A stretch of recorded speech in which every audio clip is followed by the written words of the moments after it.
Le mot Pentecôte vient du grec, mais la fête est d'origine juive. Son nom, en hébreu, Shavuot, signifie littéralement fête des semaines, parce que sa date est décidée en comptant 7 semaines à partir de la date de la Pâque juive. 7 semaines, cela fait 49 jours, et la deuxième fête tombe donc le 50e jour, ce qui se traduit par Pentecôte en grec.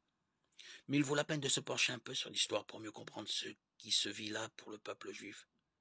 Commençons donc par la Pâque. Elle comporte deux aspects hérités de deux fêtes anciennes. L'une, la Pâque proprement dite, le sacrifice d'un agneau dans le désert au printemps, est une coutume de nomades. C'est le fameux sacrifice pour lequel Moïse demandait l'autorisation du pharaon, Exode 5.3.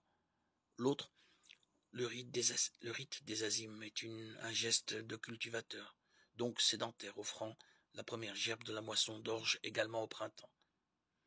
Israël l'a adopté en imitant les Cananéens après son arrivée sur la terre promise. Au cours de l'histoire, ces deux fêtes, se déroulant au printemps, ont été réunies en une seule et ont donné lieu à l'un des 3 grands pèlerinages à Jérusalem. Et dans la méditation d'Israël, elles ont toutes deux pris un sens par rapport à la libération d'Égypte. Le rite des azimes, par exemple, qui consiste à supprimer tout le vin de l'année passée pour attendre le levain né de la nouvelle récolte, a été rapproché du départ précipité des fuyards hébreux, la fameuse nuit de la sortie d'Égypte.